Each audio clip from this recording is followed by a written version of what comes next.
All right. First and foremost, tonight's shiur is Le'ili Nishmat Gershon ben Yitzchak Meir alav Shalom. This is Adina Kishal's father. Yisham should have an aliyah. We are going to be starting again Perek Dalet. I say again, we really didn't read anything, but it still requires some going back because it kind of went really quickly at the end last week. A bit of an introduction. And before a couple of you came on, I mentioned that this is really another fundamental building block. Remember, this whole beginning of the book is all building blocks and building towards making all these different moving parts come together.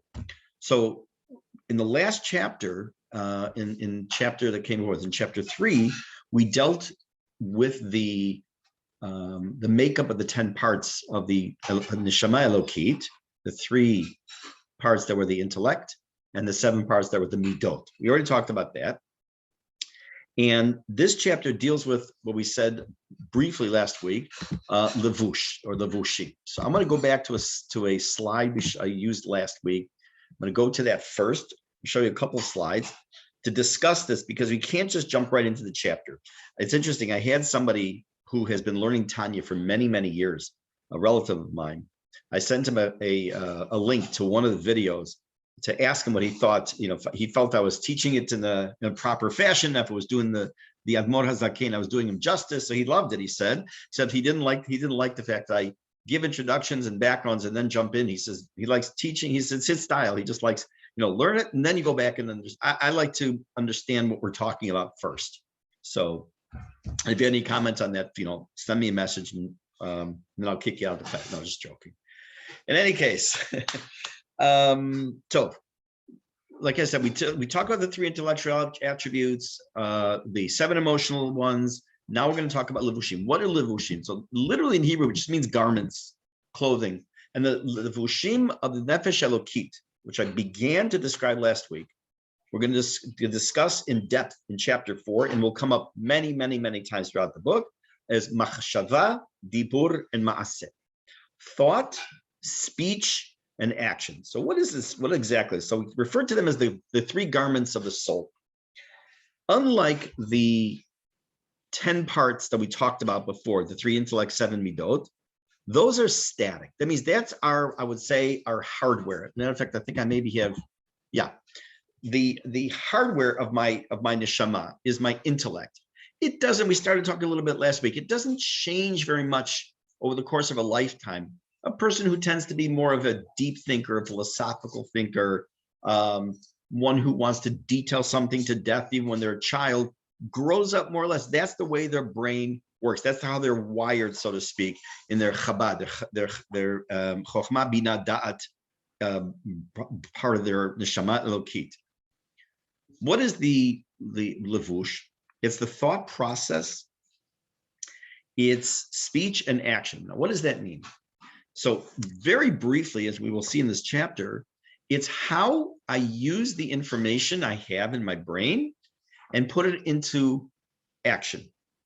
Now, neshama elokit, neshama in general, doesn't do anything. It doesn't do a mitzvah. My neshama doesn't do a mitzvah. It is what enables me to do a mitzvah. And everything I do the mitzvah with is what is called my levushim, which the 3 main ones are machshava, dibur, and maaseh. Now there's there's a very big difference between machshava, thought, and speech and action. On the one hand, the first one, machshava, I cannot remove that garment, so to speak, using that mashal. I cannot stop thinking. It doesn't happen. You can't turn that off. You can't remove that garment.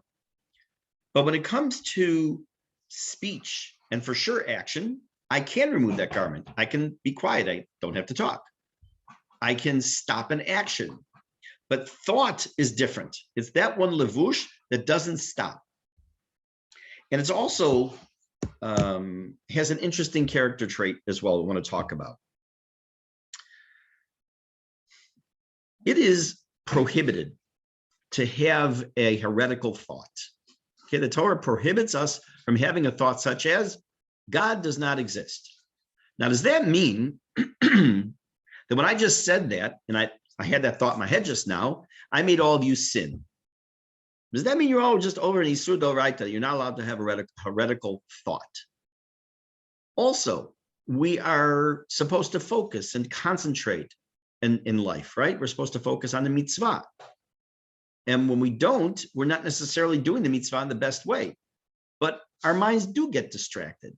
So how do you, quote, legislate something such as, let's stay with the original example of don't have a heretical thought. When I just mentioned one, it popped in your head. If I tell you, don't think about a pink elephant, you're only going to think about a pink elephant. So when that thought pops into your head, that's your personality in a sense, meaning you can't help it. I just mentioned those words. But what you do with that thought, that's your behavior, meaning your brain, your chokhmah bina da'at, heard the phrase that you're not allowed to have a radical thought such as God does not exist. What do you do with that thought? If you decide to run with it and think, oh, you know what? I really can't prove God exists. And you start to really do a deep dive and can't bring yourself to believe in Hashem, God forbid. That's already your behavior. You do not have control over what pops into your head. What you do have control over, to some degree, is what you do with that thought. I heard a very nice expression a long time ago when I was learning, not just Tanya, but other books similar, that you cannot control who comes knocking at your door, but you can control to whom you open that door, which is very true. If a thought can be controlled, if you can control your thoughts to some degree or another, in other words, how you behave with the thought that pops in your head, then for sure you can control your speech and your action. I mentioned before that you can't turn off your thoughts, but you can turn off speech and action. Now I'm taking the other direction. That just like you can control your thought, what you do with the thought that comes into your head, so much more so you can control your speech, and even more so your action. You can control them. They do not reflect who you are. Who you are is your chokhmah bina da'at and the 7 midot of your neshama elokit. This is all neshama elokit. This entire chapter 3, 4, and 5 are all neshama elokit discussion. But what it does do is it enables you, the levushim enable you to be good or bad. Example, I can use my speech. I can say Dvar Torah. I can use my speech and I can speak Lashon Hara. The same thing is true with my thoughts. Same thing is true with my action. I can use my hands, God forbid, to hit somebody, or I can use my hand to take a lulav and etro and do a mitzvah. That's a gift. That's an absolute gift from Hashem. Take a look at this. It's a very common question. People, and even teenagers, I hear this a lot. Why can't I just love Hashem in my heart? Why do I need to do all these things? God gave us 613 mitzvot sachakol, 248 and 365. We'll see those numbers in text in just a moment. Why do I have to do something? So let's put this aside for a second and just talk about it as, let's say, a friendship or a marriage. How good of a marriage would it be if I just said to let's talk my own. I just say to myself in my heart, I love my wife. I don't show my love. I don't do anything about it. I don't even express the words. I know I love my wife. What would you say about that relationship? It's not very good. It's not very strong because I haven't expressed. So why would we want anything different in the way we serve Hashem than we would our spouse, our children? You say, oh, my children know I love them. Yeah, but you have to say the words too. You have to show your love. Just being there, do something. So why do we have to do all these things? So, okay, so what I'm going to do now is I'm going to start at the beginning of the chapter. Let me go up to the text. Okay, I'm going to begin Perek Dalet. Okay, I'm going to start reading, and we're going to look at a number of slides tonight because this is, as I mentioned before, this is a real super duper important building block, and we need Rav Steinsaltz's assistance along the way tonight. I'm going to start right at the beginning, Perek Dalet. Ve'od, and furthermore, Yesh lechol nefesh elokit shelosha levushim. Every nefesh elokit. Remember, go back to the beginning. Let's just do a teeny review. Since the beginning of the book, and yes, we're only in Perek Dalet, but see how many concepts we talked about. The whole basis of the book of the pasuk of it's a davar karov me'od me'od. It's something that's very close to us that we're able to karov elacha me'od. This is something we can achieve. For what he's going to talk about in the book. And we talked about the difference between the creation of the human being, of man, versus every other creation. We talked about the concept of the fact that we have a nefesh elokit, we have a nefesh bahamit. What the definitions were, just in very simple terms. We're working now on nefesh elokit for the next couple of weeks, probably until we move into nefesh bahamit. We talked about the threes and the 3 and the 7 parts. Now we're going to talk about the levushim. So he says, "Ve'od yesh lechol nefesh elokit shelosha levushim." Every nefesh elokit has 3 levushim. And I remind you that only the Jewish people have a nefesh elokit, and they are machashava, dibur, u'maaseh. Speech, thought, speech, and action. I lost my pace here. Okay. Shel tayag mitzvot haTorah.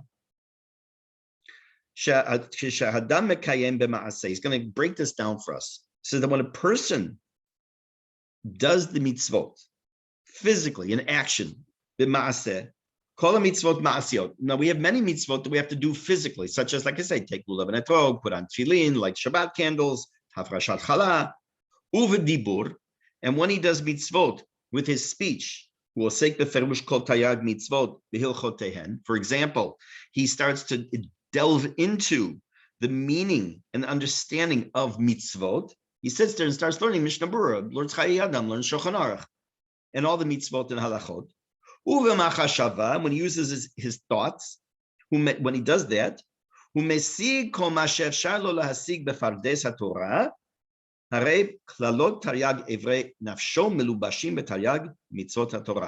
to recap, when you use your action, your physical body to take action, that's the first levush. To do the mitzvot ma'asiyot, the mitzvot that you have to do with physical action. And when you do mitzvot bedibur, the things you do with speech, such as learning Torah. And you do the mitzvot that have to do with machashava, such as I believe in Hashem, I want to love Hashem, those kind of things that you have in machashava, and you use your intellect, that machashava, to acquire and understand the 4 things of pardes, pshat, remez, drush, and so the 4 ways to look at Torah, the simple, that plain meaning rather, the hints that are in there, the drush, the more of the homiletical idea, and sod, which is the deeper, more Kabbalistic approach. What you have then done is you have enrobed your entire body, your entire neshama, with all the 613 mitzvot. What does that mean? When you use your thought, speech, action, your machshava, dibur maaseh, to do a mitzvah, your soul, your neshama, is putting on a garment of holiness, a garment of kedusha. You're doing what Hashem wants, and you're connecting to Hashem. That's really important to understand. In the morning, when I put on my tefillin, for example, I am doing speech, I'm saying the bracha, I'm doing an action, I'm putting on the tefillin, I'm using my machashava, when I'm thinking about the putting on the tefillin, all that combined, and what does that lead to? That is also a result of the chokhmah, bina, da'at that we learned in the last chapter, which is the da'at is the connection where we connect to Hashem. So the moment we're doing the mitzvot and using these 3 levushim, 1, 2, or 3, it's kind of hard to do. You can do it without machashava, unfortunately. You are connecting to Hashem. Ubifratut, I'm going to come back to a couple of slides when we read a few more lines. Ubifratut, b'chinat chabad, shebenafsho melubeshet b'asagat Torah, right over here, shebenafsho melubeshet b'asagat Torah, shumesig bepardes, that a person who uses his chokhmah, bina, and da'at, that we talked about in the last chapter, that are enrobed with these levushim, meaning that's the way to do the mitzvah. The neshama doesn't do the mitzvah, it's the levushim that do the mitzvah. And you then acquire or understand an idea of Torah based on 2 possibilities.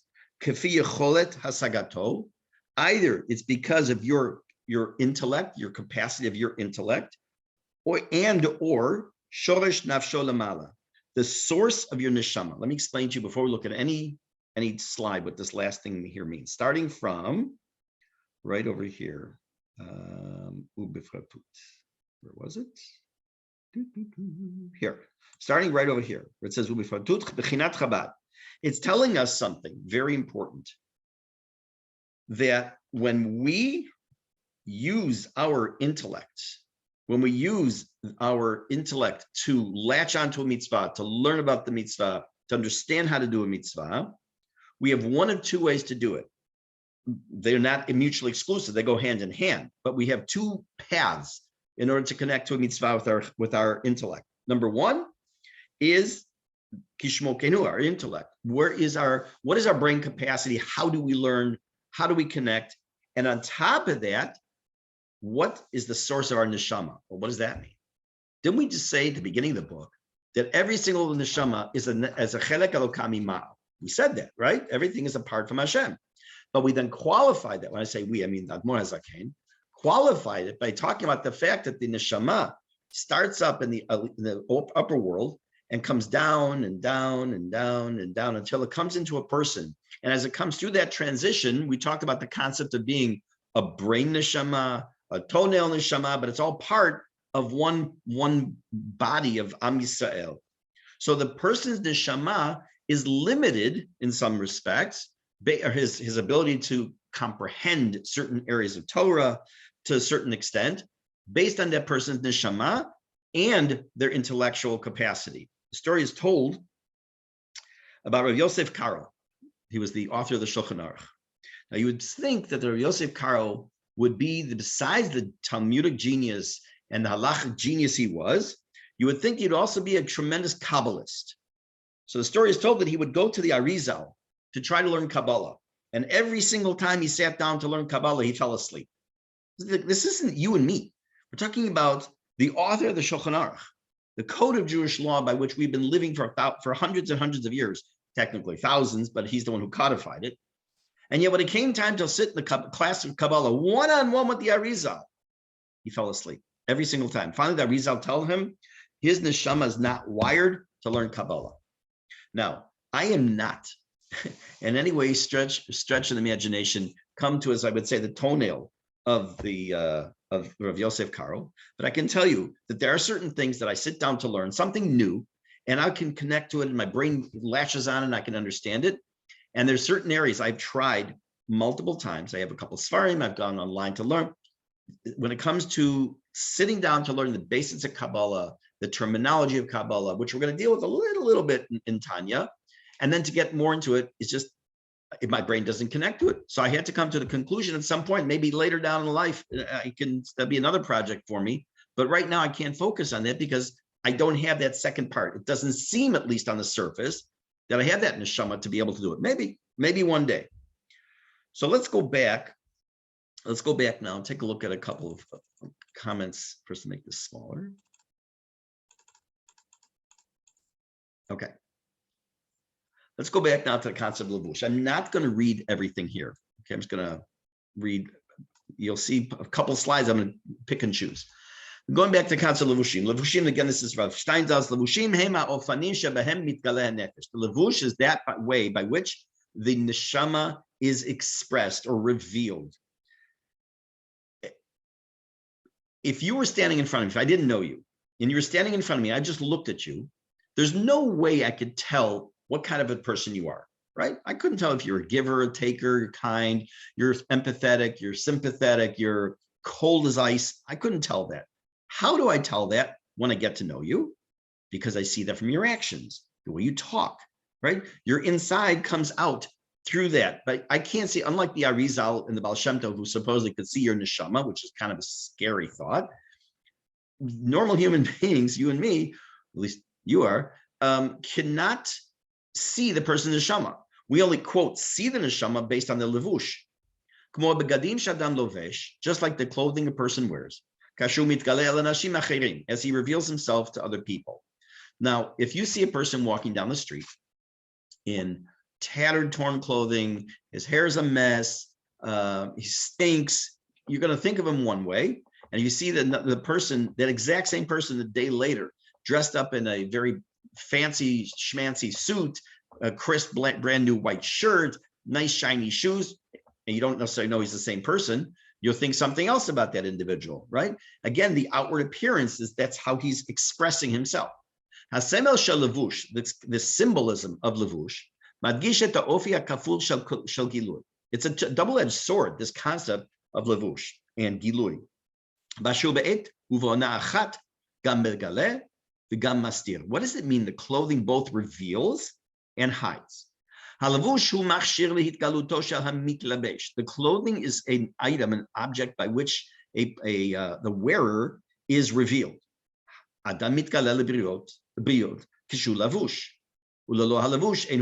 You reveal yourself to people when you're dressed, but when you're not dressed, you don't go before people, I would hope.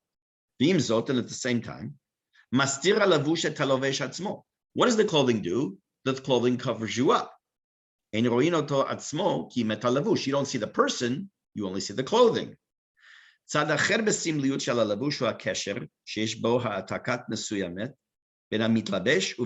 There's also a connection, a certain connection between the wearer and that which is being worn. Yes, the clothing is external, but yet it still copies or gives an expression to the personality of the wearer. What would you think? You know me. Everyone here listening to me tonight knows me personally.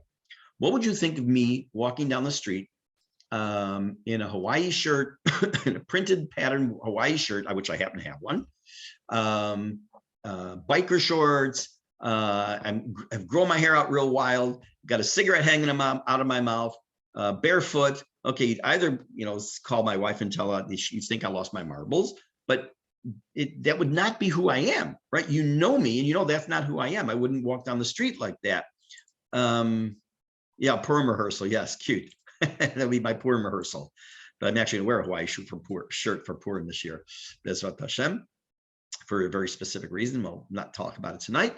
But it is an expression of who I am. The way you see me dressed is who I am. I'm not going to read the rest of this particular slide. Let's go on here. 1 second.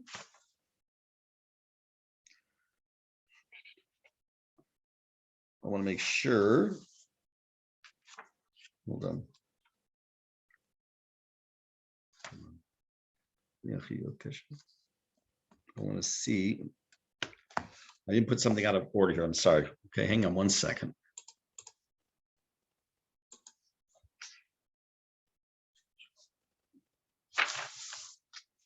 Hang on 1 second. I'm sorry. Very professional of me, isn't it?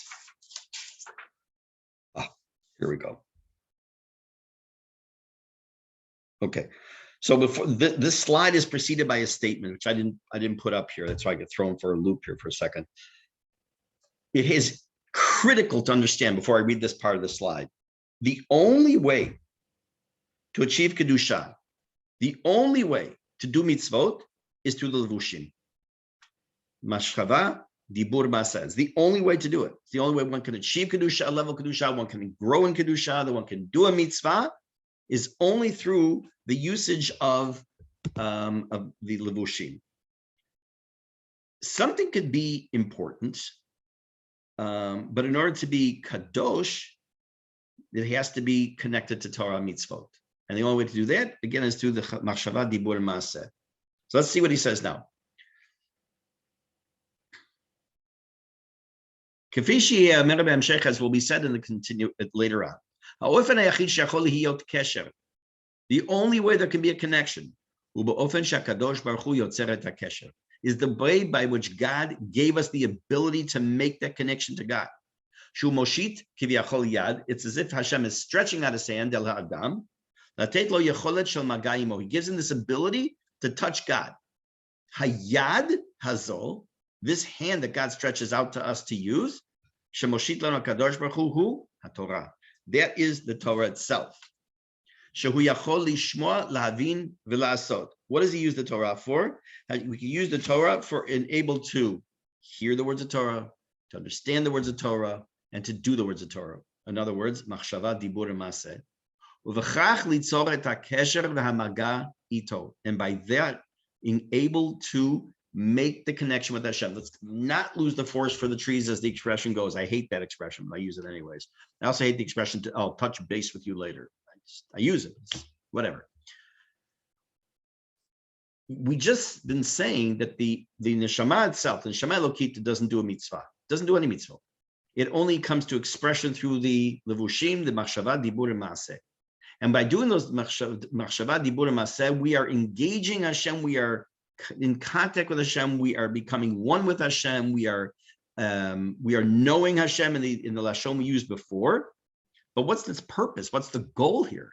The goal is to be serving Hashem. The only way to make that kesher, therefore, is through his mitzvot, and that's the only way. You cannot make a kesher with Hashem without mitzvot.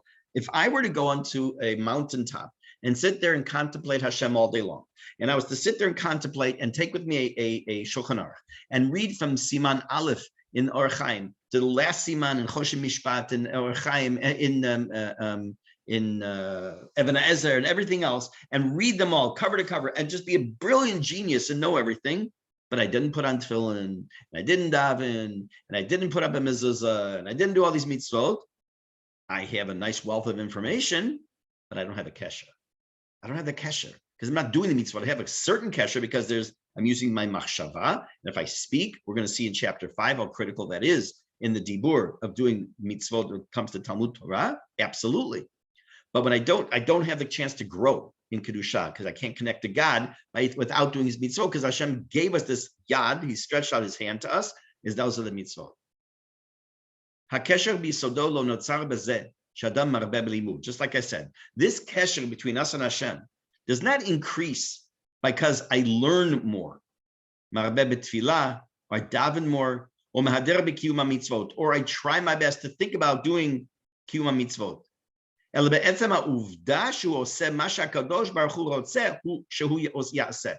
fact that I do more davening, or I try to do more mitzvot, that in itself is not what causes this connection. It's because I'm doing the will of Hashem. Now, there's two parts. Doing the mitzvot brings me closer to Hashem. But why? Because it's the will of Hashem. We're going to understand more about that in the next chapter. HaTorah hi lachen, therefore the Torah is Hitgalut shel HaKadosh Baruch Hu, is the revelation of God. Ki ha'ara shel or insof derech tehom ha'choshech ha'insofi. Lachen hi v'rak hi halevush shel ha'nefesh elokit b'kesher elokit. The only way to connect to God is through the nefesh elokit, the vushim of the nefesh elokit. Machashava, dibur, imaseh. In the beginning of Mesilat Yesharim, he has a similar concept.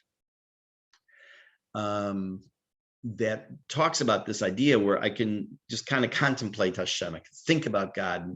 And I'm sure you've heard, as I said in that slide earlier, why can't I just say I love God? I think about Hashem, and why do I have to do all these things? Why do all these mitzvot? So now we're starting to get a little bit clearer of a picture that by doing these mitzvot, I may not only maintain and make this kesher, this connection to Hashem, but I'm also doing because I'm living the will of Hashem as well, the desire what Hashem wants us in this world to do.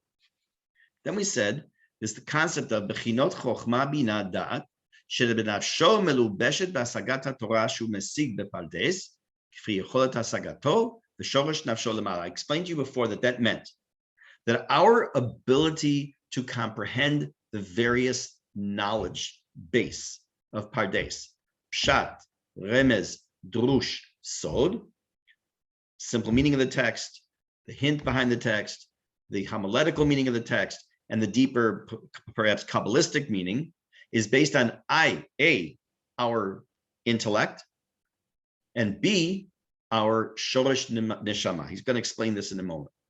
But I want to also clarify something. Going back to the concept of levush, which I mentioned last week, and I didn't mention it tonight, I don't think as clearly as I could have. What's the difference between the levushim and the idea of Chabad, Chokhmah Bina and Da'at that we talked about before? So on the one hand, when it comes to the 10 parts of the Neshama Elokit from chapter 3, what we call the hardware, and I started to say it already tonight, it doesn't change much over a person's life. Meaning, a person who is cold, or a person who's calculating, a person who is empathetic or sympathetic, or a person who is decisive, that's their hardwired neshama. That's their hardware. Does it change a little over their lifetime? Yes, it can. And sometimes it would not be drastic. It can be gradual. It could be in over a period of years. But basically how a person is in their youth, not talking about their behavior. That's what we're going to talk about secondly. Talking about who they are, the essence of their neshama elokit remains that the rest of their lives. So wait a minute, how am I supposed to change? So what do we change? We could change our levush, which is our machashav, dibur, and masa, and I'll prove it to you. Let's talk about machashava, thought. You and I could be in a discussion. Let's say I want to discuss the fact that I think that the Chovesh HaGadol here in Israel in the summer is too long. And I think the school year should be longer and the Chovesh HaGadol should be shorter. I don't believe that, but I'm making that up. You believe it should be the same length, and I say it should be shorter. And we have a discussion. I have my machashava, my thought process and what I'm thinking, and I by dibur, and I speak. And you have your opinion. And then we stop. I say, you know what? Wait a second. Let me think about what you're telling me. Let me really internalize it for a minute and think about it. So what have I done? I've taken your levush, and now I put it on in using this terminology. I take your thoughts, I put it on. I'm going to return your levush to you, but I need to put it on. So in a sense, I can borrow your levush. I can borrow your thought. Doesn't mean I read your mind, but I'm taking your opinion, your thought, and I'm putting it into my head. I'm thinking about now, is he right or is she right or wrong? And I can work with it. And then when I'm done and I decide one way or the other, I say, no, I still think I'm right. I've given yours back. Or I change my mind. I give you yours back and I put on a different levush using the mashal. And now my mind and we're saying the same idea. If you learn Gemara, you see this happen constantly. You can sometimes see a page of Gemara and sometimes multiple pages where it starts off with an argument between this Nagid, Rava and Abaye. And they have an argument about something. And they go back and forth. And during this discussion, you're convinced 100% that's a great argument from Rava, obviously. Then Abaye pops in and gives his argument. So, whoa, wait a minute. That makes so much more sense. So what are you doing? And each time you're learning Gemara, what you're really doing is you're putting on the levush of that thought process for a moment. And then you're taking it off and you're putting it back on. When you're learning halacha, that's not the same thing because you're not putting on necessarily a levush. You're not putting on a thought. You're starting to connect to the halacha. We're talking about thought processes. So again, a person's ability to acquire a level of more and more knowledge of Torah and understand more and more depth of Torah comes from two things: his intellectual capacity and the source of his neshama. Let's take a look at this. Hasagata Torah, the acquiring or acquisition of Torah, in the level to which a person connects to and unifies with Torah, it has two components. His ability to acquire the information, the shoresh nishmato, and the source of his neshama. So now he's going to explain both. Our intellectual capacity. Now, again, what does that mean? I know that some of you here tonight, or some of you who will listen to this, are very much into math. Math is very cool to you. You like math. And to learn a new concept of math was easy for you. And to learn a higher level of math wasn't necessarily easy, but you were able to get it. I'm not a math person. Okay, I'm not a math person. And do I have the capacity? I guess so, because in college I was an A student in math. I look back at it now, it looks like Chinese to me. But that's not where my intellect is necessarily. But someone else may have a hard time trying to understand even just how to read Rashi, where I can just read Rashi like it's ABCs, right? So everyone has a different intellectual capacity. So that's the one side. There's some areas of Torah that not every brain can understand and to really acquire the knowledge of them. Lo kol adam, I give you another example, personal example. There are certain areas of halacha that I can learn and learn and learn over and over. It doesn't stick in my head. And when I get asked a shaila, I usually look up stuff anyways, just to always make sure I'm correct, but I try my best at least. But there's certain areas that I have to look up every single time because it doesn't stay in my head. I just cannot acquire that to stay in the head. Lo kol adam yachol lahavin Gemara im Tosfot. Not everyone is wired to learn and understand Gemara and Tosfot. This is a huge problem I have with the educational system in various countries of the world. That the perspective always seems to be that if you're a guy, you're hardwired to learn Gemara. It ain't true. I hate to tell you, not at all. Okay, not everyone has the ability to learn Gemara and Tosfot.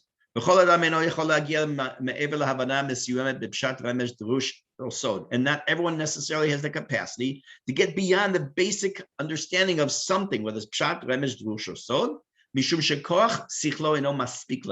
because that person's intellect, the power of that person's intellect is not enough.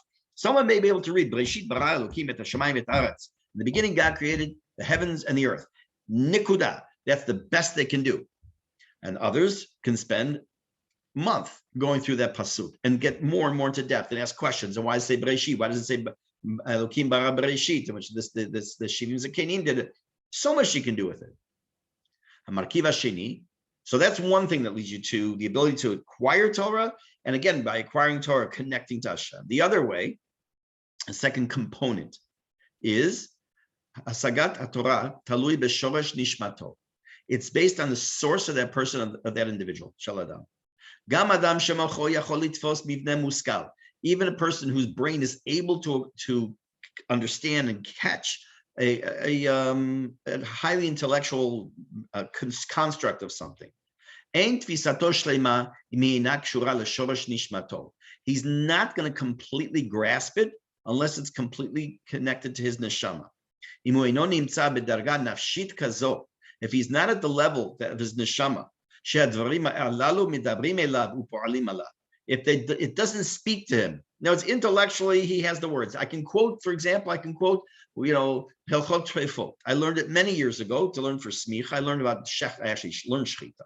But the halachot of Shia, Drasta, Chalada, Ikur, Hagrama, I know the names, I know what they are. But really to get into the depths and understanding, maybe my neshama doesn't allow that to completely penetrate. In order to understand and acquire knowledge of Torah, halacha, in completeness, you need intellect, obviously. That's the mechanics of how you do it. But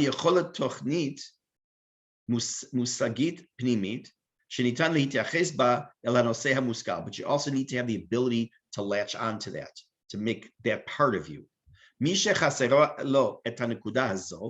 Someone who's missing that piece in his shoresh neshama or nafsho, you can explain it. You can give all kinds of parables for that person. But the source of his neshama just does not connect to it. There's some people who, based on their abilities, their intellectual capacities, they can understand something. But the true, in their source of their neshama, they have no connection to it. There is no connection. Again, a person can have a tremendous amount of knowledge. Okay, let's assume for a moment I learned all about the halachot of ribit, which is interest. To be honest with you, it's probably one of the most complicated areas of halacha. I have a friend who he thinks that brachot is the most complicated area of halacha. When you think about it, it's not so far off. But let's just say for a moment that ribit is one of the most complicated. And I can sit there and I can learn and I can understand it, but it doesn't speak to me. I'm making this up. I'm just throwing out an example. It doesn't speak. I don't connect to it. What does that mean? I don't connect to it? Somehow maybe my neshama just doesn't have that ability to connect to it. And therefore it also prevents me from connecting to Hashem through that. I can connect to Hashem in hundreds of other ways, but it won't be through that. And you're going to say, oh, wait a minute. That's not fair. That's not fair. Why is it that this person, neshama, is able to acquire this and connect to Hashem, and this person, neshama, cannot? So whoever told you that life is fair? It's not. Remember, we talked about this already in the second parak, where Hashem sent down all these different neshamot Elokiot, and that they go through the Hishtal Shalut Alamot, they come down into this, I'm making circles, this is how, in my head, that's how it happens, even though it's all spiritual. And it goes into different people and different levels in the Shama. But remember, the Admor Zaken mentioned, we have to look at all those people alive at the same time, the same generation, no matter their age. There's one koma, let's say one column, it's not the translation, one column with people or nishamot, and some nishamot are higher and some nishamot are lower, but they're all part of one body. Remember that we are considered guf echad. We're considered one body. Okay, we're going to stop here. Next week, Bezrat Hashem, we're going to see then that this idea of the nishamot, of the neshama rather, and the midot, and how does that then go back to what we talked in the last chapter about the two parts of ahava and yirah, the way we relate to Hashem, the love of Hashem, the fear of Hashem, and how does it connect to this whole topic, Bezrat Hashem, next week. I wish you all a very good evening. Hope it wasn't too heavy, but hey, it's Tanya. What can you do? Thank you, Rabbi.